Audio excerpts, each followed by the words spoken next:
ఆంధ్రప్రదేశ్ వ్యవసాయ శాఖ మంత్రులైనటువంటి అచ్చెన్నాయుడు గారు ఈరోజు ప్రెస్ మీట్ నిర్వహించి అందులో భాగంగా మాట్లాడుతూ ఏదైతే వైఎస్ రాజశేఖర రెడ్డి చనిపోయినటువంటి ఆ సమయంలో అసలు వైఎస్ జగన్మోహన్ రెడ్డి ఎక్కడ ఉన్నాడు, అప్పుడు ఏం జరిగిందని చెప్పేసి ప్రశ్నించడం జరిగింది. దానికి సంబంధించి ప్రస్తుతం వైకాపా సీనియర్ లీడర్ మాజీ మంత్రి అయినటువంటి బొత్స సత్యనారాయణ ఈయన కూడా ప్రెస్ మీట్ నిర్వహించి మధ్యలో కన్నీళ్లు పెట్టుకున్నారు. అసలు అచ్చెన్నాయుడు గారు ప్రశ్నించింది ఏంటి, ఎందుకు బొత్స గారు కన్నీళ్లు పెట్టుకున్నారు? ఈ అంశం గురించి మరిన్ని విషయాలు తెలుసుకోవడానికి మనతో ఉన్నారు సీనియర్ జర్నలిస్ట్ సత్యమూర్తి గారు. సార్ నమస్కారం అండి. నమస్కారం అండి. సార్, ఈరోజు మార్నింగ్ అందరూ కూడా ఆంధ్రప్రదేశ్ రాష్ట్ర ప్రజలందరూ ఏదైతే ఆంధ్రప్రదేశ్ మినిస్టర్ అయినటువంటి అచ్చెన్నాయుడు గారు పెట్టిన ప్రెస్ మీట్ కూడా చూశారు. ఆయన అనేక ప్రశ్నలు అయితే సంధించారు వైకాపా పార్టీకి సంబంధించి, అమరావతి గురించి కావచ్చు, అనేక అంశాలు. అందులో ప్రధానంగా చర్చించుకోవాల్సింది ఏంటంటే వైఎస్ రాజశేఖర రెడ్డి చనిపోయినప్పుడు జగన్మోహన్ రెడ్డి అసలు ఏం చేశాడు, ఎక్కడ ఉన్నారని చెప్పేసి, ఆ సమయంలో బొత్స గారు కూడా ఉన్నారు కదా, అసలు ఏంటి ఆయన నోరెప్పాలని చెప్పేసి మాట్లాడాడు. దానికి సంబంధించి ఇప్పుడు బొత్స గారు ప్రెస్ మీట్ నిర్వహించి భావోద్వేగానికి గురయ్యారు.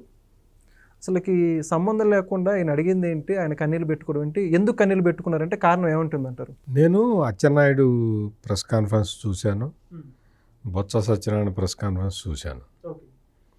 అచ్చెన్నాయుడు అడిగిన దాంట్లో నాకు అర్థమైంది ఏంటి అంటే, వైఎస్ రాజశేఖర రెడ్డి హెలికాప్టర్ ప్రమాదంలో పావురాలగుట్టలో పడిపోయినప్పుడు జగన్మోహన్ రెడ్డి అక్కడికి వెళ్ళాడా అని అడిగాడు. జగన్మోహన్ రెడ్డి ఏం చేస్తున్నాడు, అంత బిజీగా ఉన్నాడా అంటే, పావురాలగుట్టకి వెళ్ళలేదు జగన్మోహన్ రెడ్డి, హైదరాబాదులో అంత బిజీగా ఉన్నాడా అని ఆయన సారాంశం, ఆయన చెప్పిన దాని సారాంశం. దీనికి ఎవరు సమాధానం చెప్పాలి? జగన్మోహన్ రెడ్డి సమాధానం చెప్పాలి. లేదు లేదు నేను చాలా బిజీగా ఉన్నాను, ఇక్కడ ఏదో లెక్కలు చేసుకుంటున్నా అనన్నా చెప్పాలి.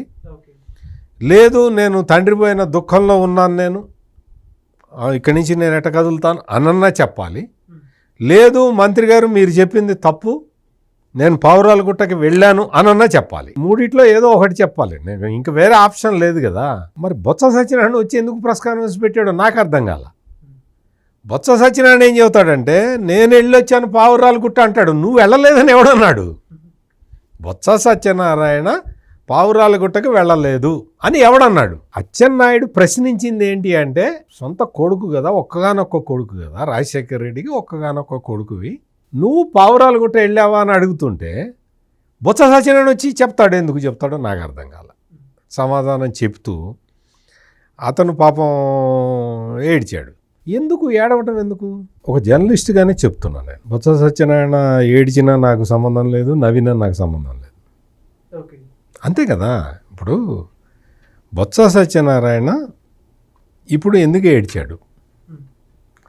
ఏడవాల్సిన టైంలో ఏడవాలి. ఎప్పుడు ఏడవాలి?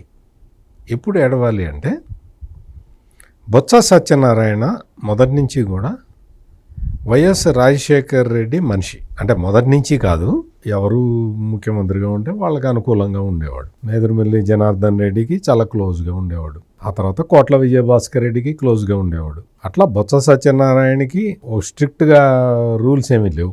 ఒకనొక సందర్భంలో రాజశేఖర్ రెడ్డిని కూడా నువ్వెంత అంటే నువ్వెంత అన్న వ్యక్తి. రాజశేఖర్ రెడ్డి రోజు మందు కొడతాడు, 365 రోజులు మందు కొడతాడు, తెలుసుకొని మాట్లాడు షర్మిల అన్న వ్యక్తి. రాజశేఖర్ రెడ్డి సతీమణి విజయలక్ష్మి ఎమ్మెల్యేగా ఉన్నప్పుడు శాసనసభలో, నిండు శాసనసభలో బొత్స సత్యనారాయణ ఏం మాట్లాడాడో వింటే ఒక్కసారి ఒళ్ళు గగురు పొడుస్తుంది. అంత నీచంగా, అంటే రాజశేఖర రెడ్డితోటి సన్నిహితంగా ఉన్న ఒక వ్యక్తి ఆయన భార్య అయిన విజయలక్ష్మి గురించి అంత నీచంగా మాట్లాడతాడని ఎవడో ఎక్స్పెక్ట్ చేయలే. వేరే వేరే చోట కాదు, అసెంబ్లీలో మాట్లాడాడు. అసెంబ్లీలో విజయలక్ష్మి గురించి అంత నీచంగా మాట్లాడిన వ్యక్తి ఈ రోజునొచ్చి రాజశేఖర రెడ్డి గురించి వ్యక్తిగతంగా మాట్లాడాడు. రోజు మందు కొడతాడని మాట్లాడాడు. నేనేది వీటన్నిటికీ కూడా నేను దాదాపుగా అన్నిటికీ, ఇప్పుడు మీతో చెప్పిన విషయాలన్నిటికీ నేను జర్నలిస్ట్గా ప్రత్యక్ష సాక్షిని. నేనేమి ఆషామాషిగా ఏదో పేపర్లు చదివి చెప్పట్లా. నేను ఆల్మోస్ట్ ఈ బొత్స సత్యనారాయణ దీంట్లో అన్ని ప్రెస్ కాన్ఫరెన్స్లో కూడా పార్టిసిపేట్ చేసిన వ్యక్తిగా చెప్తున్నా నేను. అప్పుడు అన్నీ గమనించిన వ్యక్తిగా చెప్తున్నా. రాజశేఖర్ రెడ్డి రోజు మందు కొడతాడు అని చెప్పావా లేదా బొత్స సత్యనారాయణ? అప్పుడు కదా నువ్వు ఏడవాల్సింది. నన్ను పైకి తీసుకొచ్చిన రాజశేఖర్ రెడ్డిని గురించి నేను ఇట్లా మాట్లాడాను అని అప్పుడు కదా ఏడవాల్సింది.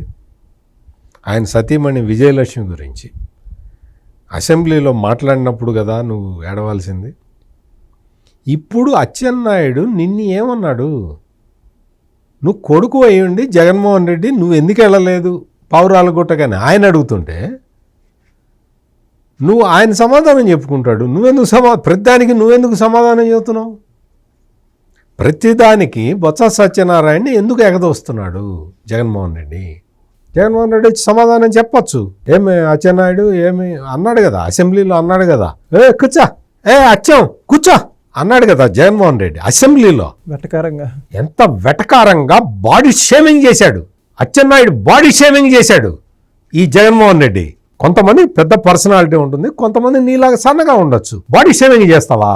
అచ్చెన్నాయుడిని పట్టుకొని నీకు 151 స్థానాలు ఉంటే ఆ కండ కావరంతో నీకు శరీరం పెరిగింది కానీ బుర్ర పెరగలేదు అచ్చం అన్నాడు ఇదే జగన్మోహన్ రెడ్డి. ఇప్పుడు ఏమాత్రం గౌరవం లేకుండా, గారు లేదు ఏం అసలు నీకు బాడీ షేమింగ్ చేస్తాడు ఎవడన్నా? ఈ రోజున వచ్చి జగన్మోహన్ రెడ్డి నీతులు చెబుతున్నాడు. ఇట్లా అన్నారు, మమ్మల్ని ఇట్లా అన్నారు, మా కార్యకర్తలను ఇట్లా అన్నారు అని. నువ్వు అన్నదేంటి? నువ్వు చేసిందేంటి? అసెంబ్లీలో నువ్వు మాట్లాడిచ్చిన మాటలేంటి? ఎంతమందిని ఎన్ని రకాలుగా ఇంట్లో ఆడవాళ్ళు, రాజకీయాలతో సంబంధం లేని ఆడవాళ్ళను కూడా నీచంగా మాట్లాడిచ్చి నువ్వు నవ్వుతూ కూర్చున్నావు. అచ్చెన్నాయుడు ఏం మామూలు ఫ్యామిలీనా? Political family. అచ్చెన్నాయుడు ఏమన్నాడు? నీకేమన్నా నీ గురించి ఏమైనా నువ్వేదో పొట్టుకున్నావని ఏమన్నా విమర్శించాడా? విమర్శిస్తే నువ్వు ఆయన్ని విమర్శించవచ్చు. బాడీ షేమింగ్ చేసి మాట్లాడిన జగన్మోహన్ రెడ్డి ఈ రోజున అచ్చెన్నాయుడు ఒక విమర్శ చేశాడు. అచ్చెన్నాయుడు అన్న మాట ఏంటి? తండ్రి వైఎస్ రాజశేఖర్ రెడ్డి చనిపోవటం వల్ల, బాబాయి వివేకానందరెడ్డి మర్డర్ కావటం వల్ల, అంటే ఈ 2 సంఘటనలో ultimate beneficiary YS Jaganmohan Reddy అన్నాడు. తప్పే ఉంది అందులో? తప్పే ఉందా? అల్టిమేట్ బెనిఫిషరీ ఎవరు? నువ్వు చెప్పుకున్నావు కదా. నువ్వేం చెప్పావు? నాన్నని చంపారు, మా బాబాయిని చంపారు, నా మీద కోడి కత్తితో దాడి చేశారు. ఈ 3 సంఘటనలు జరిగినప్పుడు ముఖ్యమంత్రి చంద్రబాబు నాయుడే అన్నావా లేదా జగన్మోహన్ రెడ్డి? అంటే ఏంటి? ఈ 3 సంఘటనలకి బాధ్యుడు చంద్రబాబు నాయుడు అని చెప్పావా లేదా? నువ్వు ఎట్లా చెప్తావు? నువ్వు కోడికత్తి సంఘటనలో ఏమైంది? నీకు నువ్వే పొడిపించుకున్నావు అని చెప్పారు. విచారణలో అది వచ్చింది. దాని వెనక ఎవడి హస్తం లేదని వచ్చింది. నీ బాబాయ్ మర్డర్ కేసు ఎవరు? నిందితులు ఎవరు? నువ్వు చెప్పినట్టు చంద్రబాబు నాయుడు, ఆదినారాయణ రెడ్డి, బీటెక్ రవి ఉన్నారా? లేరు కదా. ఉన్నదెవరు? నువ్వు. మా తండ్రి లేడు, తండ్రిని చంపారు, తండ్రిని రిలయన్స్ వాళ్ళు చంపారు, రిలయన్స్ పెట్రోల్ బంకుల మీద దాడి చేయించావు. మరి అదే రిలయన్స్ అధిపతి చెబితే నువ్వు పరిమళత్వానికి నువ్వు రాజ్యసభ సీట్ ఎట్లా ఇస్తావు? ఇంటికి ఆహ్వానించుకున్నావు కదా ప్రత్యేకంగా అసలు అంబానీ గారిని. మరి అంటే దాని అర్థం ఏంటి? అన్నీ తప్పుడు ఆరోపణలు చేయటం. నువ్వేమన్నావు? రాజశేఖర్ రెడ్డి మరణం వెనక మిస్టరీ ఉందన్నావు, రిలయన్స్ వాళ్ళు ఆ హెలికాప్టర్ని కూలగొట్టారని ఏదో చెప్పాడు. మరి దాని మీద ఎంక్వైరీ చేయించారు. రోసయ్య ముఖ్యమంత్రిగా ఉన్నప్పుడు ఎంక్వైరీ చేయించాడు. ఆ ఎంక్వైరీ రిపోర్ట్ వచ్చింది. ఆ రిపోర్ట్ చదువుకొని గమ్మున ఎందుకు కూర్చున్నావు? ఆ రిపోర్ట్లో ఏముంది? ఏం కుట్ర లేదు, ఎవడి కుట్ర లేదని వచ్చింది. వాతావరణం అనుకూలించగానే 2 విచారణలు జరిపించాడు పాపం రోసయ్య ముఖ్యమంత్రిగా ఉండగా. వాళ్ళందరికీ అభిమానం. నేను అనేది ఏంటంటే రాజశేఖర్ రెడ్డి అంటే రోసయ్యకి అభిమానం, ఈయనకి లేదు. రోసయ్య 2 విచారణలు జరిపించాడు. ఏకసభ్య కమిషన్ వేసి విచారణ జరిపించాడు. ఏమన్నా ఉందా ముందర?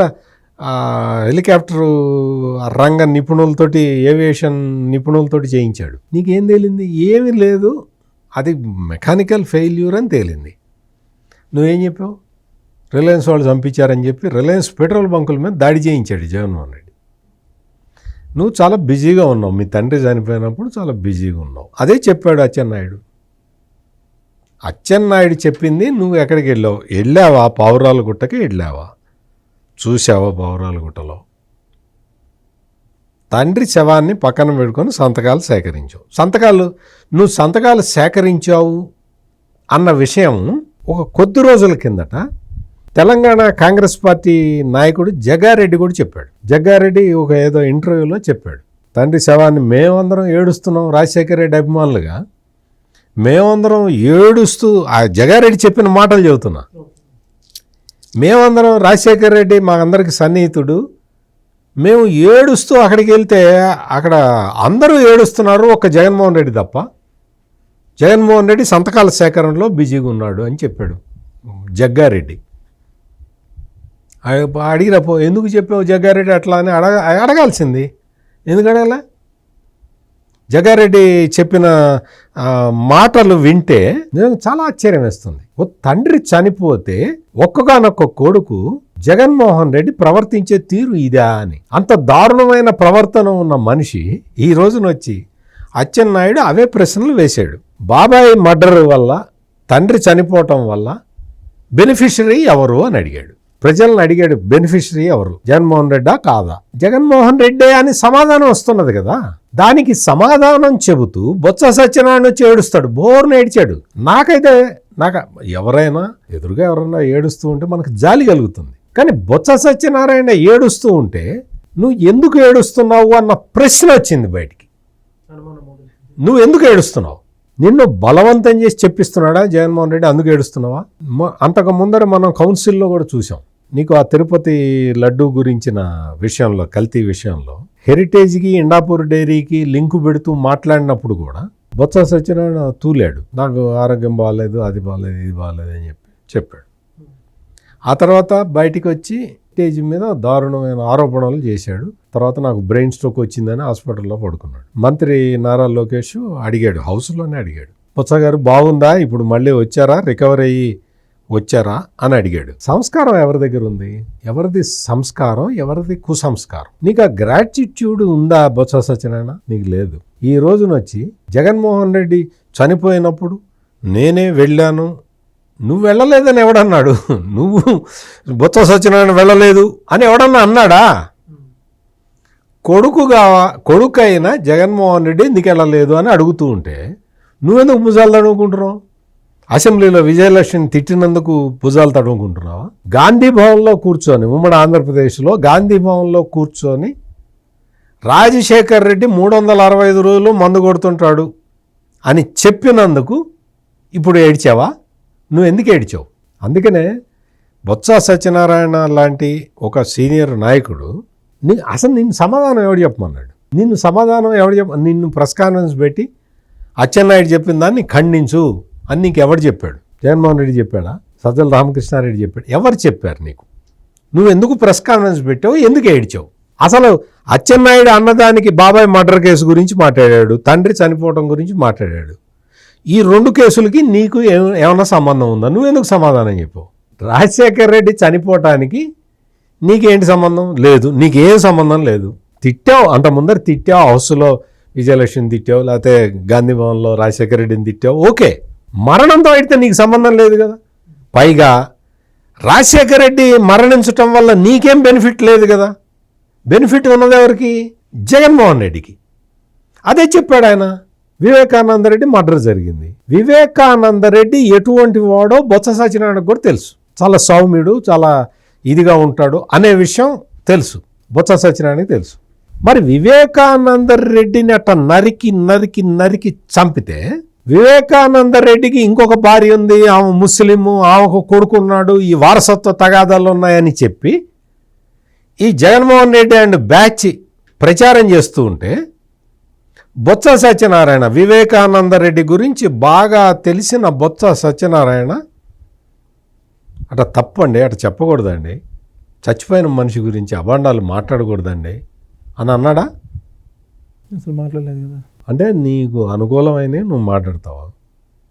వివేకానంద రెడ్డిని చంపటం వల్ల అల్టిమేట్ బెనిఫిషరీ జగన్మోహన్ రెడ్డి అని ఈయన అచ్చెన్నాయుడు చెబితే నీకెందుకు బాధ కలుగుతుందని అడుగుతున్నాను నేను. నువ్వెందుకు ఏడుస్తున్నావు? నువ్వెందుకు ఏడిచావు? నీకు ప్రధానమైన ప్రశ్న ఇది. నీకు ఏడవలసిన అవసరం ఏంటి? పోనీ నువ్వు రాజశేఖర రెడ్డితో అటాచ్మెంట్ ఉండదు నాకు, అసలు ఆయన మరణం నేను భరించలేకపోయాను అన్నావు. ఓకే, ఆయన మరణించిన తర్వాతే కదా విజయలక్ష్మి తిట్టింది, ఆయన మరణించిన తర్వాతే కదా ఆయన రోజు మందు కొడతాడని చెప్పింది. మరి ఈ రోజున ఇంత బాధ కురిపిస్తున్నాను నువ్వు ఆ రోజున అలా ఎలా మాట్లాడగలిగావు? అందుకని ఐఎమ్ రిక్వెస్టింగ్ బొత్స సత్యనారాయణ, ఈ ప్రెషర్ నుంచి బయటికి రా. నీకు ఇంకా రాజకీయాలు అక్కర్లే. నువ్వు నీకు ఆరోగ్యం కూడా బాగలేదు నీకు, ఎందుకంటే నీకు ఒకసారి బ్రెయిన్ స్ట్రోక్ వచ్చింది, చాలా ప్రాబ్లమ్స్లో ఉన్నావు, హెల్త్ పరంగా కూడా ప్రాబ్లమ్స్లో ఉన్నావు. అంతకుముందు జగన్మోహన్ రెడ్డి ఈ మెడికల్ కాలేజీలో ఏదో ఫీజు రింబర్స్మెంట్ మీద ఒక పిలిపిచ్చినప్పుడు కూడా నువ్వు ఎండలో తిరిగి పడిపోయావు, నువ్వు సమస్యలు పడిపోయావు. ఆ తర్వాత బ్రెయిన్ స్ట్రోక్, మనకి ఇవన్నీ తెలుసు. అంటే నీ ఆరోగ్యం సరిగా లేదు. నువ్వు ఎందుకు ఇంకా ఈ జగన్మోహన్ రెడ్డి చెప్పినవన్నీ ఎందుకు చేస్తున్నావు? నీకు ఏంటి అవసరం? నీకు ఏం తిండికి లేదా? రాజకీయాల్లో లేకపోతే బతకలేవా? ఈ జగన్మోహన్ రెడ్డి నీకేమన్నా జీతం ఇవ్వాలా?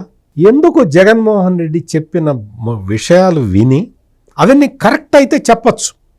యాజ్ ఎ సీనియర్ లీడర్ నువ్వు కరెక్ట్ అయితే నువ్వు ఖచ్చితంగా వచ్చి చెప్పాలి. అన్నీ అబద్ధాలు చెప్పిస్తున్నాడు నీతోటి. బొత్స సత్యనారాయణ, నువ్వు స్ట్రైట్ క్వశ్చన్ చెప్పు. హిండాపూర్ డైరీను హెరిటేజ్ డైరీ ఒకటి కాదని నీకు తెలీదా? హిండాపూర్ డైరీకి హెరిటేజ్కి సంబంధం లేదు అన్న విషయం నీకు తెలీదా? గుండెల మీద చేసుకు చెప్పు. జగన్మోహన్ రెడ్డి చెప్పాడు, నువ్వు చెప్పాల్సిందే అని ఒత్తిడి తెచ్చాడు, నువ్వు చెప్పేశావు. ఈ రోజున అచ్చెన్నాయుడు చెప్పిన దానికి సమాధానం చెప్పాల్సిన జగన్మోహన్ రెడ్డి ఏమో సమాధానం చెప్పలా, నీ చేత చెప్పించాడు. నువ్వు వచ్చి ఏడ్చావు. నీ మీద జాలేట కలుగుతుంది. రాజశేఖర రెడ్డిని తిట్టిన వ్యక్తివి నువ్వు. రాజశేఖర రెడ్డి సతీమణి విజయలక్ష్మిని తిట్టిన వ్యక్తివి నువ్వు. రాజశేఖర రెడ్డి కుమార్తె షర్మిల చేసిన వ్యాఖ్యల మీద తీవ్రంగా రియాక్ట్ అయిన వ్యక్తివి నువ్వు. జగన్మోహన్ రెడ్డి అక్రమ సంపాదన గురించి మాట్లాడిన వ్యక్తివి నువ్వు. ఈరోజు ఎందుకు ఇట్లా బేలగా తయారయ్యావు? ఇది బొత్స సత్యనారాయణ ఆలోచించుకోవాలి. ఆలోచించుకొని రాజకీయాల నుంచి బొత్స సత్యనారాయణ రిటైర్ అయ్యే టైము దగ్గర పడ్డది. ఇంకా అతను వీళ్ళందరూ ఇప్పుడు వాళ్ళెవరో ఈ పిల్లలు ఎవరో ఉంటారు కదా, వాళ్ళందరూ ఏదో అబద్ధాలు, రాజకీయం జీవితం కోసం ఏదో అబద్ధాలు చెప్పారంటే అర్థం ఉంది. బొత్స సత్యనారాయణకి ఆ అవసరం లేదు. డిగ్నిఫైడ్గా రాజకీయాల నుంచి తప్పుకోవటం బెటర్. Thank you sir. నమస్కారం. Please subscribe to Leo News for more videos.